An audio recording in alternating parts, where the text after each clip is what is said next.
This is more of an art film.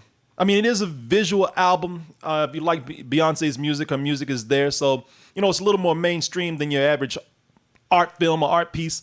But this is more of an art film in the sense that this is like watching photography. It's like watching photography combined with an elaborate dance stage production.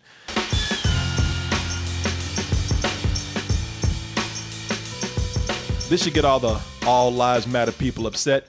Black Is King, filmed by Beyonce, like the Lemonade album. This is a visual album. Somewhere in Michael Jackson is like, no, that. Somewhere Michael Jackson is like, goddamn, I thought I did long videos. This is one really just long video. Instead of focusing on one song, however, it's covering a lot of songs. And this is also premiering on Disney Plus. And I watched this today, as did Christian. But it is released today. We'll take a look at the trailer right here. Come back and give you some impressions. Follow your light.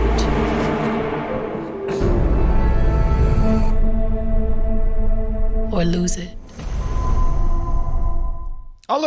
Christian, I'll let you go ahead and start with this. I got some things to say, but go ahead and give some impressions or some information, whatever you got for us.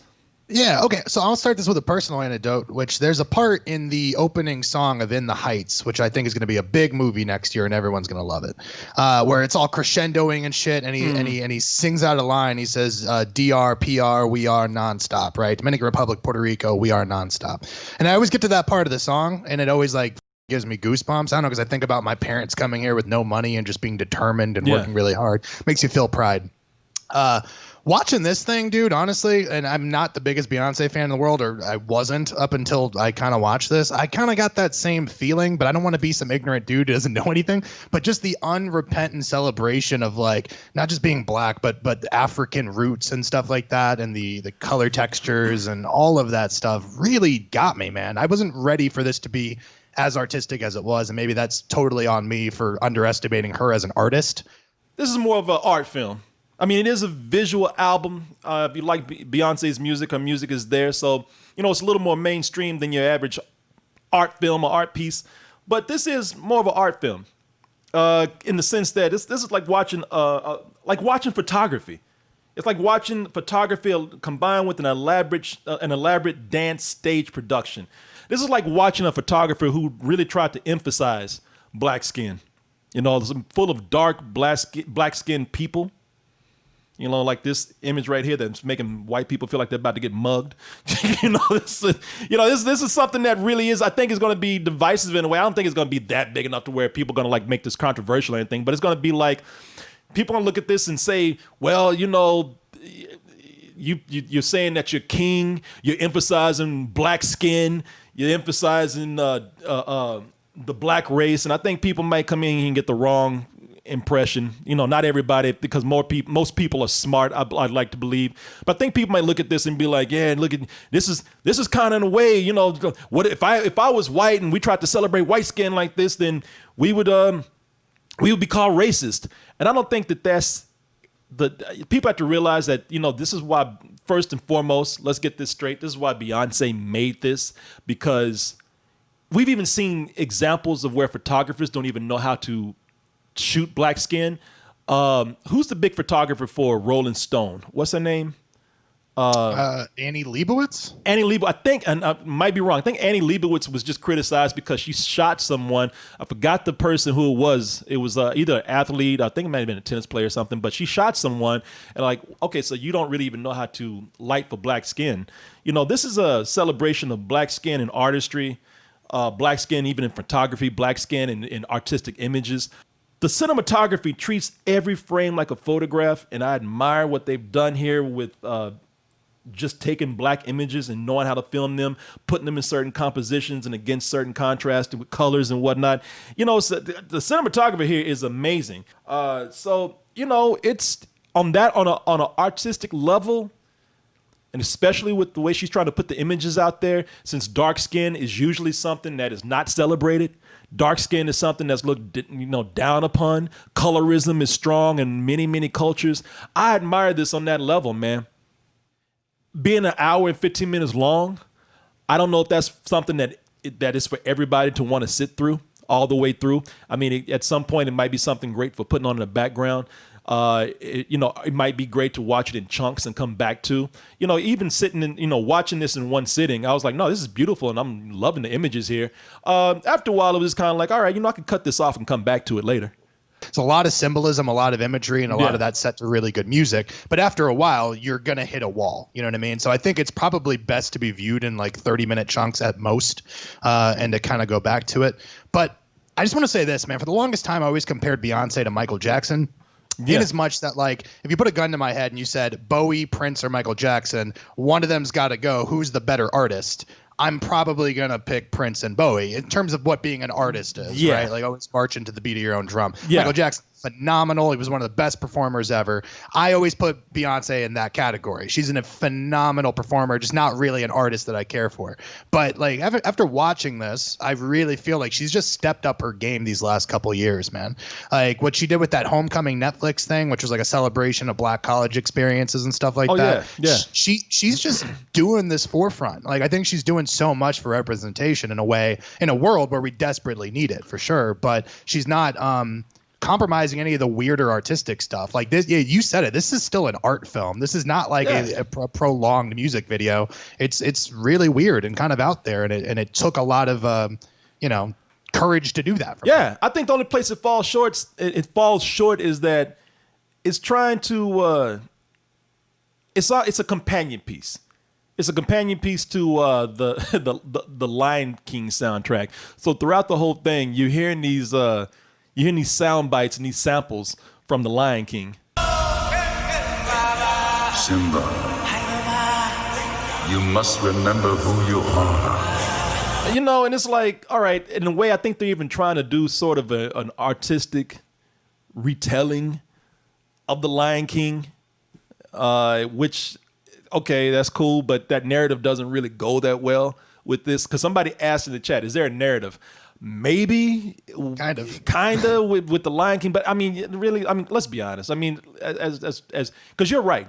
Beyonce, as an artist, amazing. This is a vision, whether you like it or not. I like somebody who, is ready to, like, kind of get off the mainstream path and do something that has true artistic vision to it. So that's cool, man. I really respect them on that level. As far as something like I don't think it's easy to watch this as a narrative, and I actually found the Lion King samples distracting. Everybody is somebody, even a nobody. Yeah, I think you're confused. It don't help that it's from the live, the quote unquote live action remake. Because I thought, as much as I love Donald Glover, I don't think he was a very good Simba. Nope. And hearing his voice come in and the kind of cartoon, especially the more cartoony parts, I'm just kind of like, man, that to me, only to me, it might not be for a lot of other people. That was a distraction in this. I'm confused. You don't even know who you are. Oh, and I suppose you do. It's like two things playing, two different things playing at the same time. I was just, What I think is fascinating about this, though, is that this more or less tells the story of the Lion King, right? Like, they could have done some experimental adaptation of this, and Disney, to their credit, because you know how much I want to hate on them always, they got they had their cake and ate it too. They got to make the Lion King, and then they went off and got to make this weird kind of companion piece that's really artistic. You know what? Okay, so I mean, I guess they did do a retelling of the Lion King, but I wouldn't. No, I was watching this and I was just like, what this seemed like? This seemed like it seemed like some pretentious art student took the Lion King and tried to do like a artistic retelling of it. Yeah, I think you're confused. I am confused.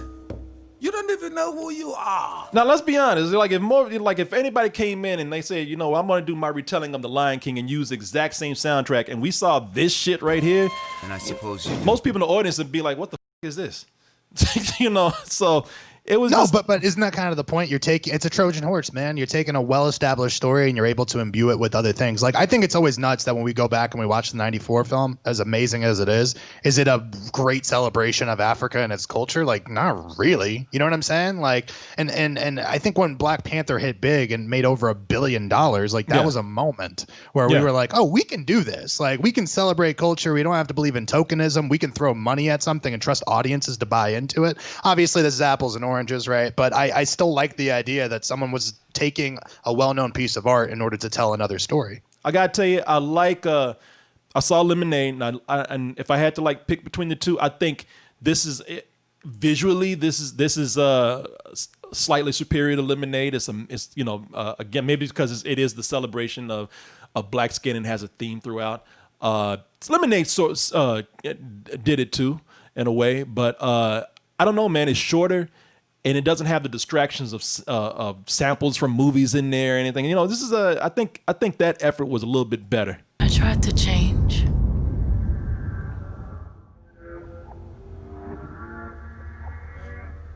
So as you can see, I mean, she was doing some visual stuff. I just think this is I just think it's a better album too. I like I just like the music a little bit better. Now that I could sit down, I think this is like 40-something minutes instead of an hour and 12. I could sit down and watch the whole thing with this, no problem. Again, I like the music better. I could see more of a stronger narrative that's being told there.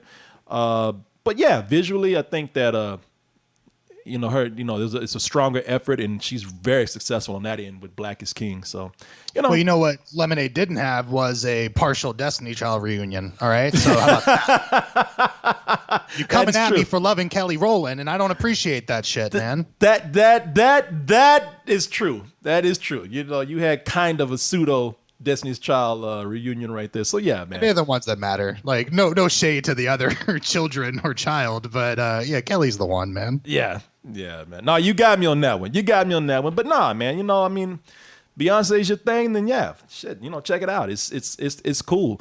I think it does just as I mentioned before, it does challenge your attention span. I wouldn't blame anybody who said, yeah, it stopped after 30 minutes, but I'm gonna go back and check it out because that was my attitude. Yeah, man. I mean, I ain't got nothing else to say about it. I was just really surprised. Like, I know that she's really talented, but I think she's taken it up on a whole other level. And now she's one of those people that when she releases something, the rest of the world was always paying attention to her, and my dumb ass was like, no. And now I'm ready, man. I'm like, the ears are open. Yeah. Well, there you go, people. Again, I'm sure this is gonna make a few people in the South mad, but Black Is King. Check it out. Filmed by Beyonce. I guess she directed this. Admire her for becoming, someone who is at least a very strong visual director. So I say it's competent, man. It reminds me like of the Tree of Life with Beyonce music. You know what I'm talking about? Like any Terrence Malick film that is just really beautifully shot, but is in no hurry to get anywhere. Yeah. And you know what? I mean, I admire her for even trying to get these racist white people mad. I mean, there's people got mad about a butler in there. They had a white butler. I think people even complained about that. So this could be a little controversial too. So we'll see. Let's see how this goes.